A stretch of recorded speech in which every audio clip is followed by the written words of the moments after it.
Hi, my name's Paul. I'm a mobile developer and content creator, and I have recently joined Runway on a mission to share my experience after working on release processes and mobile release management for various teams at scale, and also on their mission to streamline mobile release management processes and to help other teams in the industry save some time and have safer and faster releases. Today, I want to talk to you about an issue that's very common in our industry when it comes to mobile releases, and every company that I have worked in the past has tried to solve in a different way.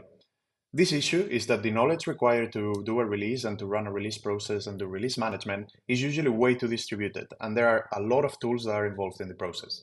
This knowledge distribution and use of so many tools across the process usually results in high cognitive load and a big amount of context switching for release managers. Ultimately, this will cause some panic and some dread when it comes to running a release process. And I've actually worked in teams in the past where people don't want to run releases. And when it comes to, and it's a dreaded time when it comes to one of the engineers to actually run a release. If not managed correctly, releases can also drag on for days, they can cause unexpected delays, and they can be extremely time consuming. And they can ultimately pull engineers away from the day-to-day work for way too long. It's also bad for stakeholders and for the business, as it will cause delays when getting your app out to your users, which is what you ultimately want. If the knowledge is so distributed, why do we use so many tools? Well, sometimes we don't have a choice. We have to use the stores, for example, to distribute our applications into the Apple or Google ecosystem.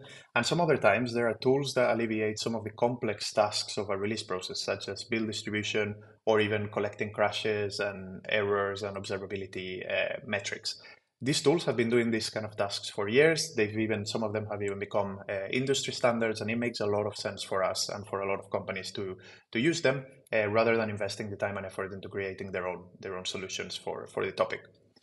Some of the examples are around distribution. We could basically use a tool such as Microsoft App Center, even Runway's own distribution, or even Firebase to distribute our apps to beta testers. We could even use Apple's native test flight build distro as well. Around project management as well, you probably use a tool like Linear or Jira to manage your tasks. Releases are no different. You usually would create a task to manage the lifecycle of the release and to assign the time to a specific engineer and to the release manager to spend time doing that release. CI/CD is extremely important, and there's a bunch of tools available to use, such as Xcode Cloud, CodeMagic, or Circle CI, or even Bitrise, that can automate a bunch of manual tasks that you would otherwise have to do as part of the release process.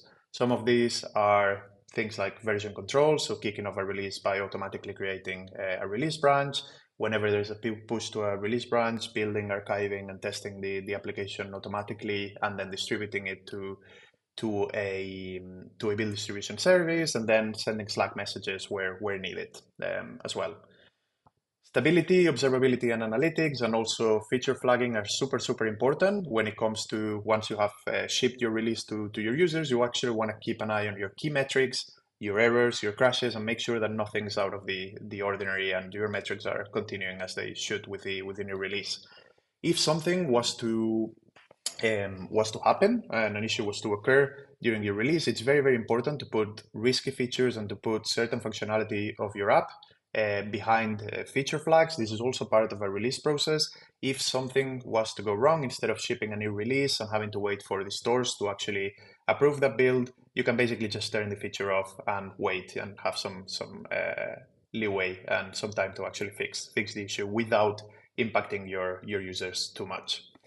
So yeah, you can basically see that there's a ton of tools available for us out there, and they've become industry standards for many companies to use.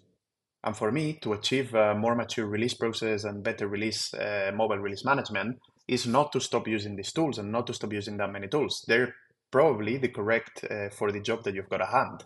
The answer for me is to try and bring them together into a single place, into a single source of truth, whether it's a platform like Runway or something that you've built yourself, and bring in as much automation as possible so that the release manager can have as little context switching as possible. They can have like a dashboard where they can see how the crashes are evolving over time. They can have automations. For example, if you roll out your release over a period of 7 days, say, you could have an automation that monitors metrics such as user sentiments, reviews, and you could have automations that monitor the crashes and the stability of a specific release, and then they post the release without involving the release manager at all. And then the release manager can always make a decision once the release is post and there's no risk to your users. They can make a decision on whether they want to continue or they want to wait until the next release is out to fix whatever issues were caught by your automations.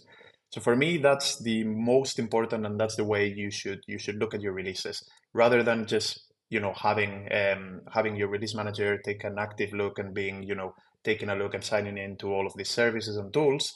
You could have one single source of truth, one platform that could handle all of this for you and bring joy to your mobile releases and make it as simple as possible for the manager to handle these releases.